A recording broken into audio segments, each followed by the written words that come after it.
Hello, my friends. Went by the bank and asked if they had any dollar coins. Again, 2000 Philadelphia, which is what all these are. What I'm looking for, if I can get lucky, is there be like a raised part on there that's like a line. They call it the wounded bird variety, and there's about 100 known to exist. It can be worth $50 or more, and a higher grade obviously would be worth more than lower grade. Fortunately, or unfortunately, none of these three are. But it doesn't beat asking. Alright, so going through some of my change recently, and I found a couple things that are interesting. This one's a star note. Unfortunately, it's a very common issue one, so it can go back to circulation. It's no big deal. This is also a star note, a $10 bill. It's a very common one, so I don't need to save it either. Now, some of these, you see a lot of A's and B's on the last thing if they're not star notes. But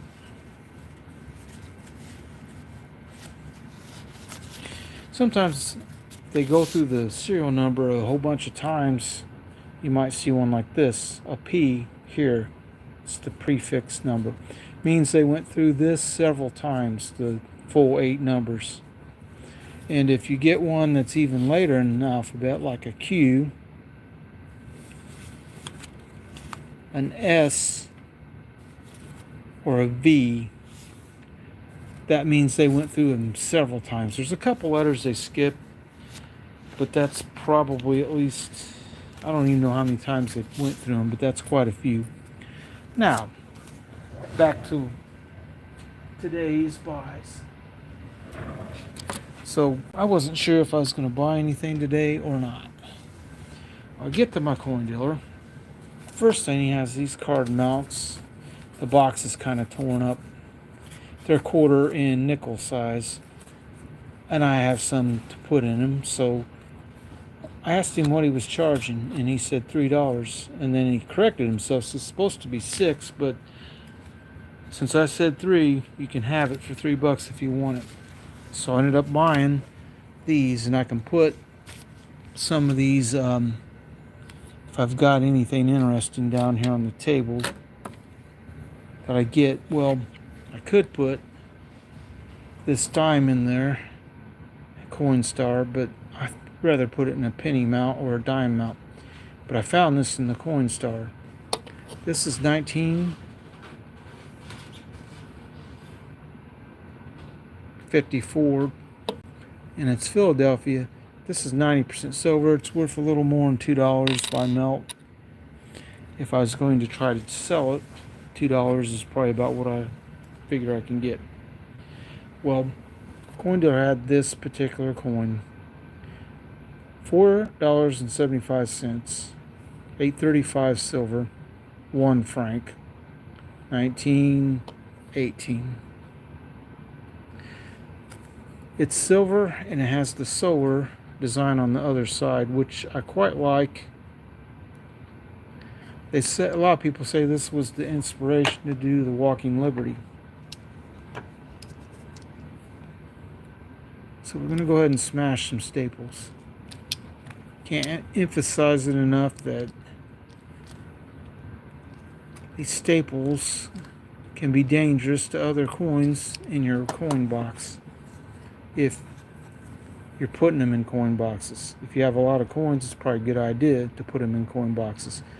So at $4.75, this is, if that number is correct, 0.1342 ounces of silver.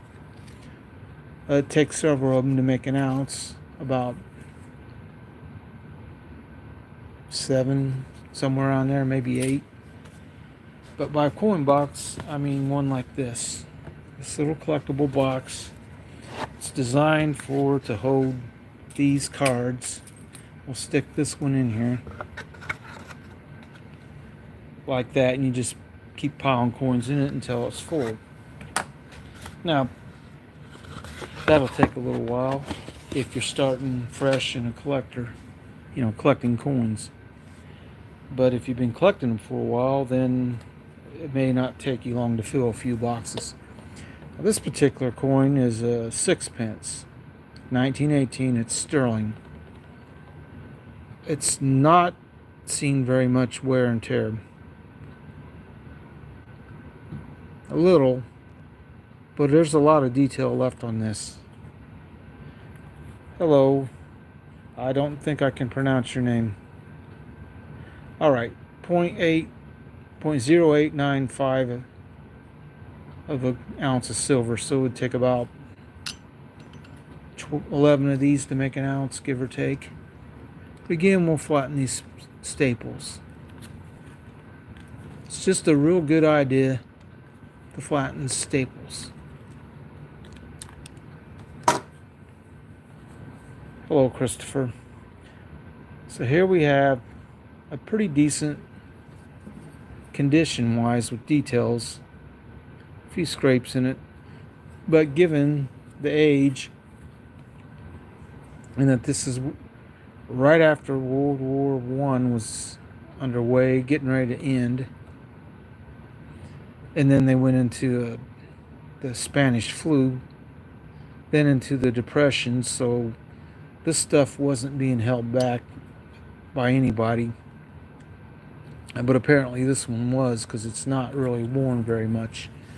Now, the last coin that I'm going to talk about, this is a Japanese coin, 100 yen. It's 60% silver. They made them from 1959 to 66 apparently. This side doesn't look too bad. This side though, looks like over here something happened to the coin a little bit. Well, it's just dirt and tarnish or something. That looks like some kind of environmental damage. I guess to the naked eye, this right here looked like it was worn off, like it got ground down some, but it's not that bad actually. Well, I don't know Spanish, but from what I'm looking at, what you're typing, I'm thinking you're probably in Mexico right now. I'm going to have something to show you that's kind of neat, but it's also a disappointment. But I have some other stuff I could show you that isn't. We'll smash down this staple. Make sure they're flat. This one's 0.926, so it'll take about 11 of them or so to make an ounce. But it's kind of neat. Didn't have a Japanese silver coin before, so that's another country I can mark off my list. And at the moment, I'm not sure where that list is. Unless this is it. And there it is, the list of countries around the world. We'll mark that off in a separate time. Now, this is a slight disappointment, but I didn't check Numista. I didn't check anything. But I know my coin dealer will give me a refund because this is not what it looks like. It's 50 pesos. It says 37.5 grams. This is a replica of the gold coin. And if it was actually silver and 90%, he'd figured out its ASW would be that much. But this isn't silver, and he should have used a Sigma, and I should have asked him to test it. But he will give me a refund once I tell him that this is not silver and it's not gold and it's not 37.5 grams. So we'll set that down there and we'll fire up the scale. But if you go to a reputable coin dealer and he doesn't check these things and you bring it back to him and it is not what it says it is, he's going to give you a refund because it's not worth losing his reputation. So you take this Put it on the scale on grams. This is not quite 1 troy ounce. It's not, it's 30.67 grams. And that clearly says 37.5 grams, so it's not what it claims to be. What it is a replica coin. And it doesn't seem to be silver, because where I bought it, it was a little noisy. I couldn't hear the ping test good enough. When you go to ping test something like this, it should have a certain ring. If it's 3/9 fine or 90%. Damn it. Slipped off my finger. That's not right. Alright, so let's talk about 2 more things real quick. And for the guy who I believe is watching from Mexico, this is a neat one. It's 5 centavos from 1895. See 1895 right there. It's definitely a Mexican coin with that design. And it says 5 centavos and 0.9027 silver. It's bent a little, but it's still a neat piece. And when I saw it and bought it, I didn't even know they made silver ones in 9027 silver of 5 centésimos. Really cool. All right, this is for Addicted to Minis if he ends up watching. I guess on the video I just posted earlier, I was looking at the date, watching the video to see what it looked like. Thought the 9 might have looked like a 2, so I wasn't sure, but it's actually a 9.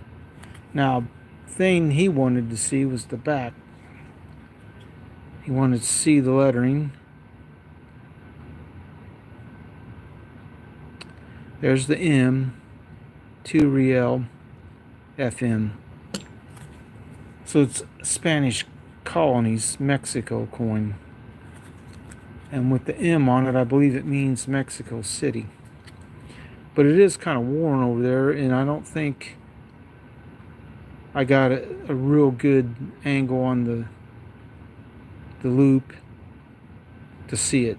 You can see it pretty good right there. That is an M.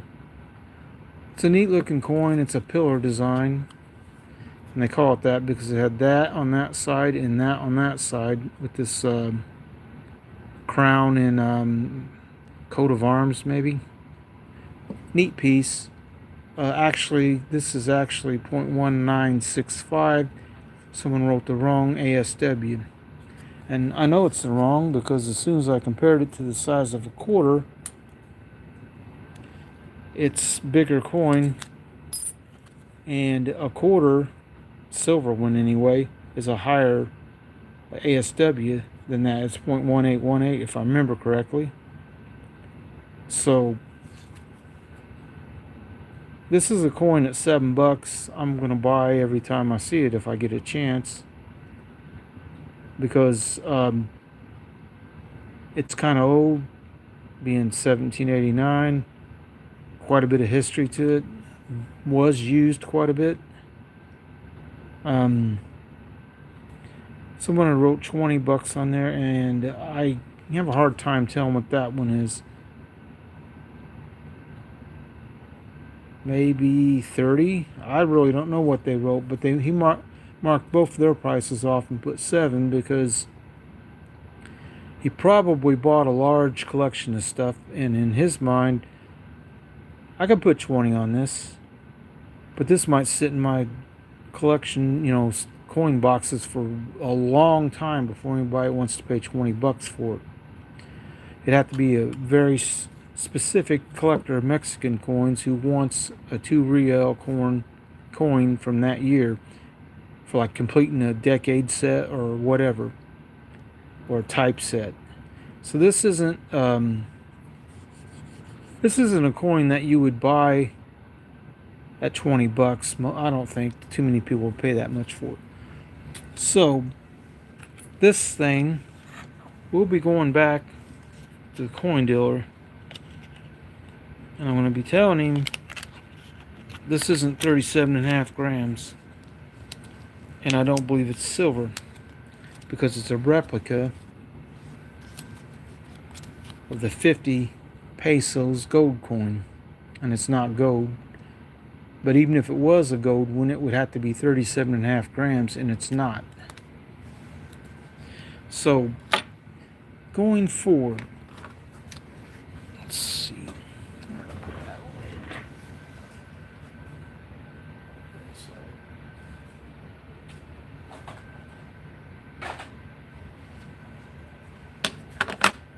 That's odd. I can't seem to find my lid for my scale.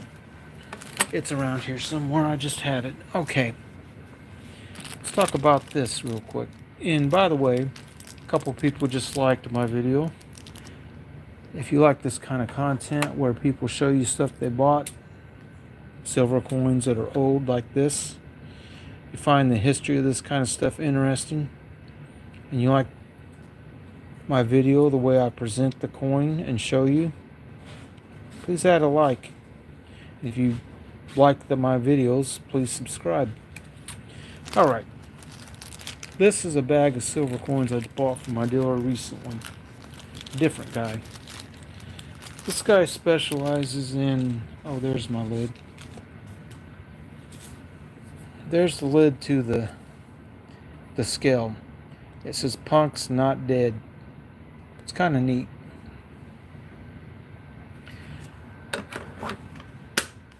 I bought it off Amazon a few years ago, but if you're going to be coin collecting, it's pretty important to have a scale.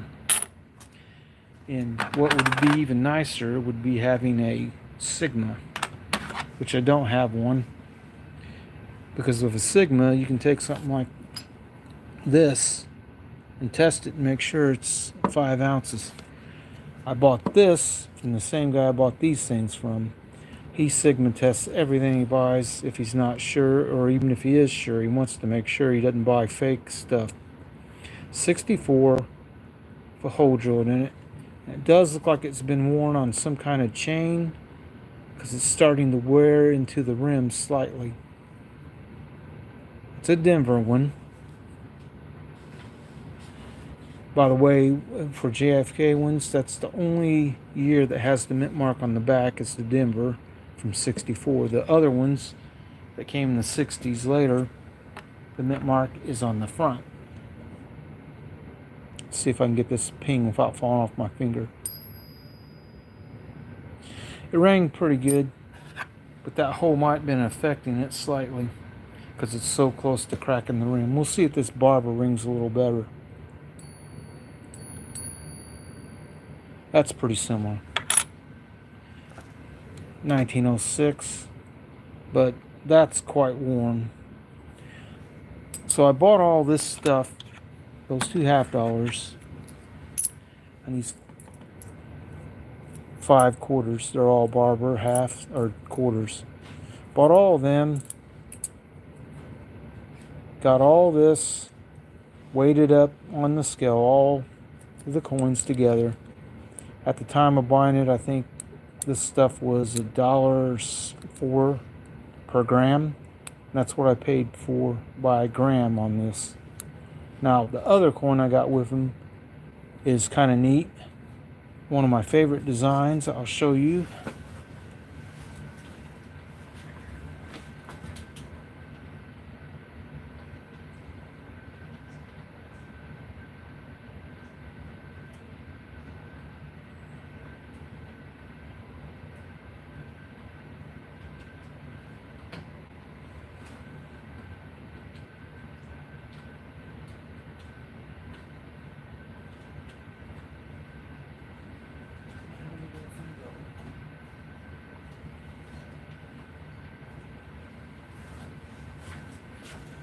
Bear with me for a moment. I thought it was right there.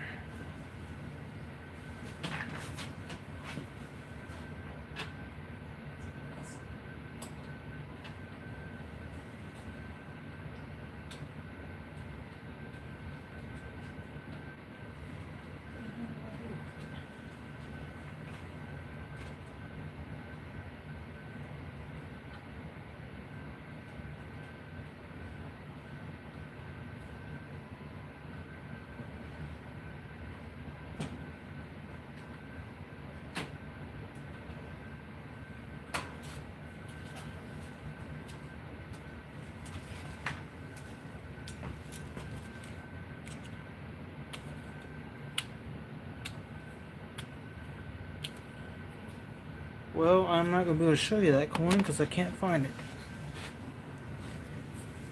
at the moment. But we'll show you a couple other interesting ones. I got a lot of foreign silver coins in the last few months because coin dealer bought a rather large collection of these. This is kind of neat, 1869. It's also a pillar design on the back. You can see that pillar there and that pillar there for crown, and I believe that's a coat of arms. It's kind of neat.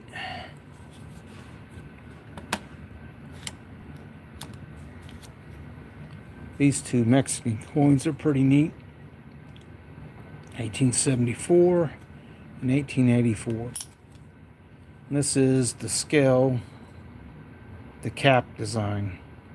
This is 25 centavos, 0.9027 silver. And that's what this one is too. It's a bigger coin. That's really hard to read. The date. This side's kind of worn too, but it's the same kind of design. The cap, the scale, and where it says 50 is worn pretty bad, but it's a bigger coin, so it has to be 50. And the date looks like it's 1/8, and they said 4, but there's enough wear on that it's pretty hard to tell, but I faintly see what looks like the top of the 4. Still a neat coin. Maybe I got something. Oh, there's something else. Cause, going on Mexican coins. This one's pretty cool. It's worn too. This is a Mexican 1 real coin. 1831, 1831, 1 real. And then on the back, let's see,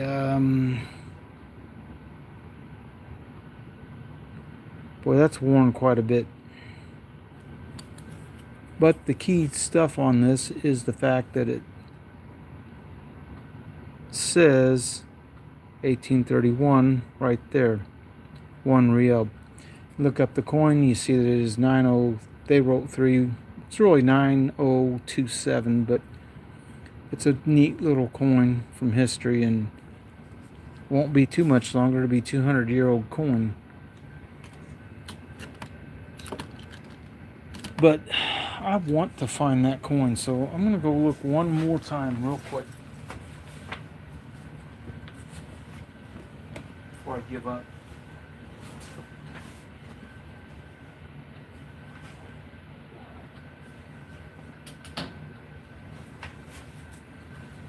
Yep, guys, you're not gonna believe this. I was blind. It was sitting right on top of something, and I looked right past it.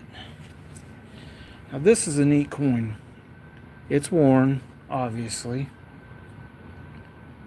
You can see that 1, 8, and 5, and it's hard to read the last number, but it's a 3.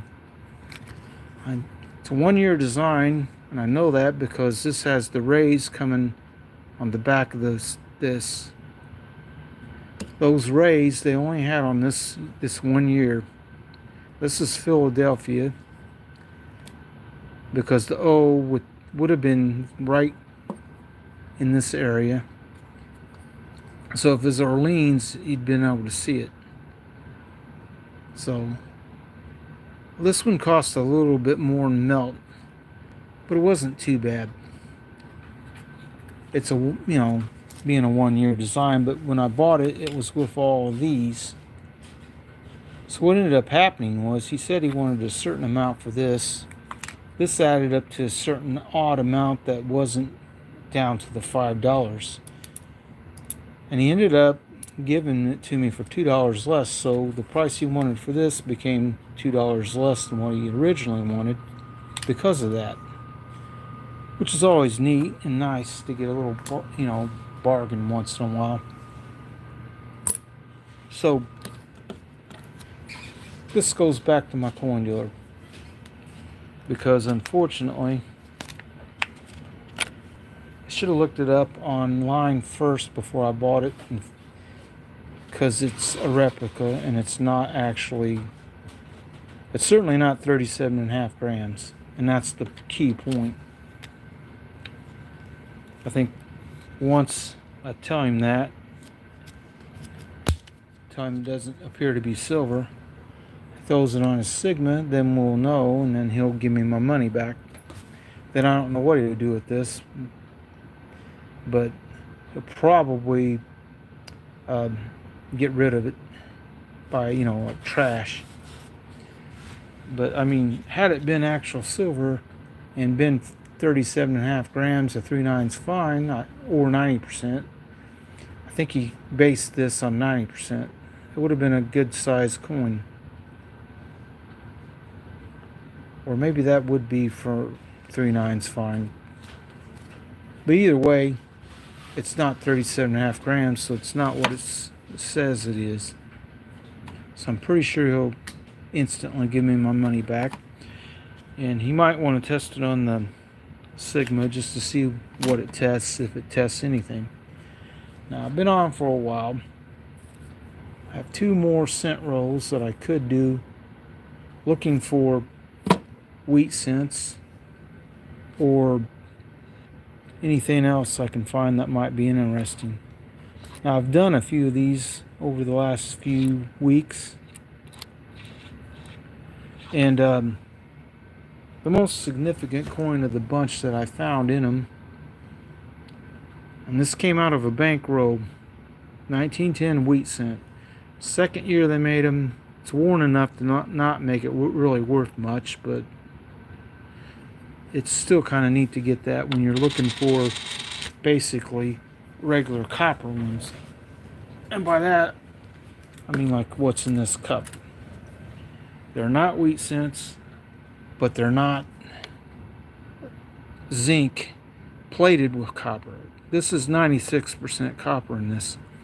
With copper prices being up quite a bit recently, puts these worth almost 3 cents per coin by just the copper.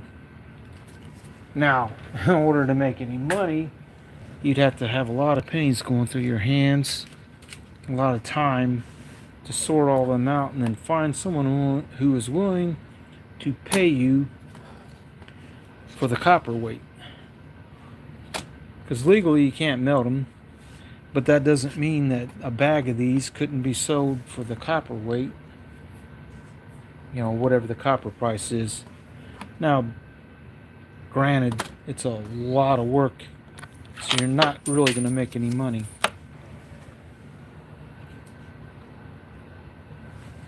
Doing that. Oh yeah, this is something else I got in the Coinstar. Actually, it says Denmark, but it's the country of Denmark, a tin ore. And this design's kind of neat looking. 1968. Don't believe it to be silver or nothing, but it's still kind of neat to get that in a Coinstar. Also got this. Would have been nice if it was an 80% silver one, but it's too new. 1982. They have to be like 1967 or older to be silver.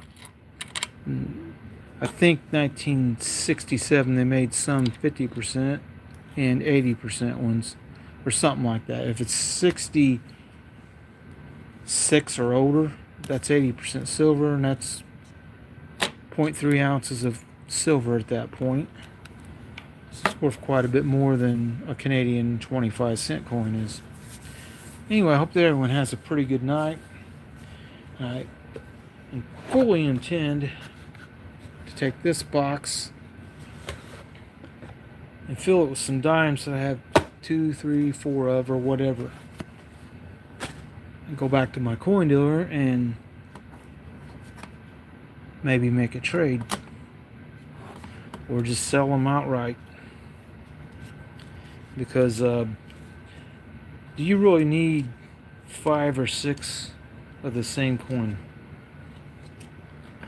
You know, like say 1919 mercury dimes. So you've got about 10 or 15 of them that same year. If you're not really keeping a list and you're just buying whenever you find them, you could certainly get several of the same coin. Now look at this 44 2 shilling coin, which is basically the same thing as a florin, 1944.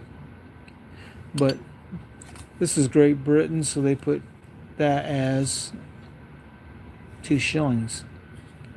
Australia, though, this one, it's florin, 1942. Someone wrote 1912. It's 1942. Now, I don't know why someone drilled so many holes in this. A couple went all the way through, and several other ones in it. All that push, and then they even drilled a few on this side. That one didn't go, into it, but not all the way through. The other ones are from the other side too. Now, at the right angle, you can see little bumps where some of them they drilled far enough it pushed the coin slightly and bent it. Don't know why they did this, but this coin I nicknamed the Holy Florin, and I think it's neat looking. And 11.75, it's right around melt. It's all you'd want to pay for something like this because it's damaged, and someday it could actually go to be melted. Now, here's the thing that makes the big difference. 2 shillings, these are the same size coin, but this is 50%. You got a 0.1818, which is the same as a US quarter by weight in silver. 50% silver, though. This is sterling, which is 92.5%. Its ASW is 33.64. Considerably more silver in this. That's approaching right around what our US half dollar has. It's 90%, slightly bigger diameter, a little bit lower percentage. At the moment, I don't really recall the ASW right offhand for a US half dollar, but sterling versus 50%. Now, they're priced accordingly. $6.50, which put this right near melt when I bought it, and this was, I believe, a quarter under melt, but with the holes it might not be because it's going to weigh a little bit less. But remarkably enough, this rung out around 12.2 grams. Hello, Lincoln Loves Coins. How are you doing? I've never seen a 64 Kennedy with a hole drilled in it before. It's a 64. You can see the 6.4. It's Denver. You can see the little mint mark D there. By the way, for the JFK coins, the only one that has a mint mark on the back is this one. Because I know San Francisco's that year.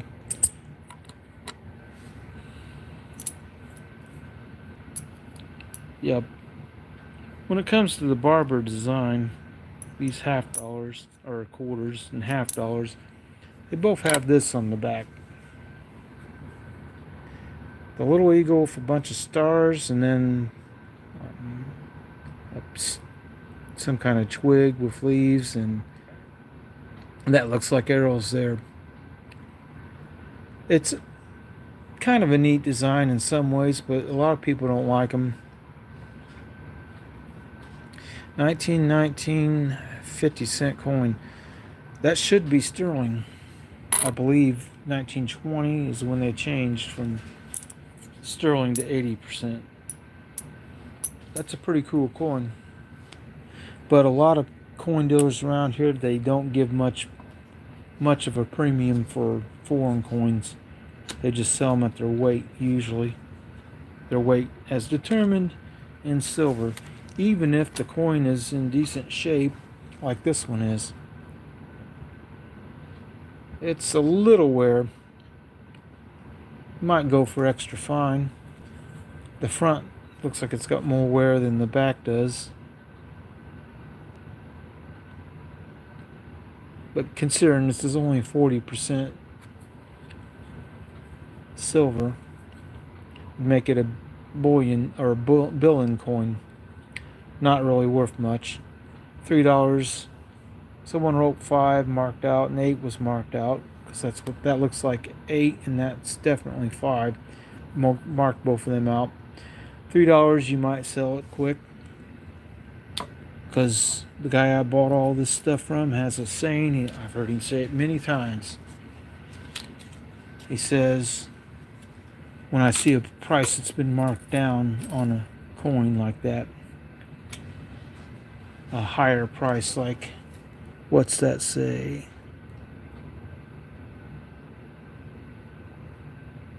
I don't know, it might just be $5. He actually raised it because silver's higher. But here's a good example. This one. I believe that to be 30 and 20. His price $7. Because this coin, if you price it at $20, it's going to take a while to find a buyer. At 7 though, it might be going out pretty quick. And that's his plan for his coins. He doesn't like to hold them forever, because he says an unsold coin doesn't make you any money. And he also says, oh, person who wrote that higher price doesn't want to sell it, they just want to sit and look at it. Let's see, what's that say there? Almost looks like a 1.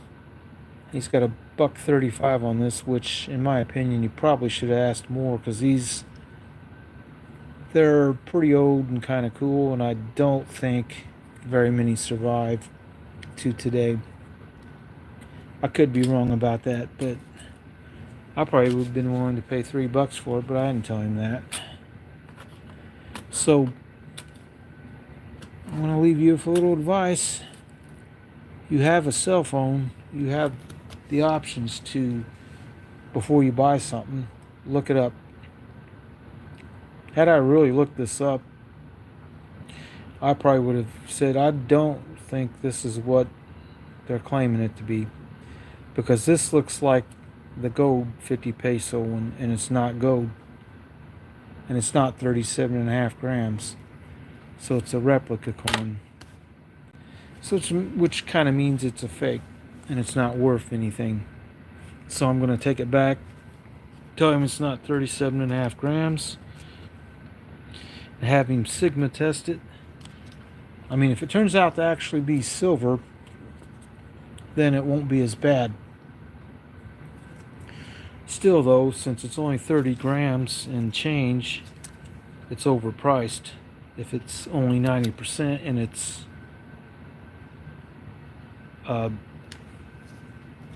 it'll be overpriced at the price it's on it, because it is priced by what 37.5 grams of silver 90% would be worth, and it's not that. So I don't really have a whole lot more to tell you, but I am planning on putting a few coins in these card mounts, just because I got a good price, and I do have some I want to save and put, catalog them and arrange them better than just having them loose. Like, I don't know, let's see, what could I put? Like this US war nickel. If I remember correctly, I got this in my change. So what I would do is put it in the card. That's how you know it's a 35% silver war nickel, the big mint mark over the dome. And it's a P, which before this, most coins, I don't think they ever put P mint marks on them. They did for this, 1943. So it's really not worth a whole lot of money, but I could put it in a card like that. And if I have some cent mounts, that's probably what I'd put some of this stuff on if I wanted to keep it for that. But being that this is a 1950 wheat cent, which is fairly common, it's only be worth about 3 cents, so it's no big deal. But yeah, if you have a Sigma and you're a coin dealer and you're buying stuff, you should test everything. I know if I get a Sigma, that's what I'm going to do when I buy stuff. If I buy something from somebody I know or something, I'll put it on the Sigma and then tell them if it's actually what they think it is. Because those will test gold and they'll test silver. This one also came in a coin roll hunt. 35, it's a little bit older. 90 years old now. But it's only worth about 3 cents in that kind of condition.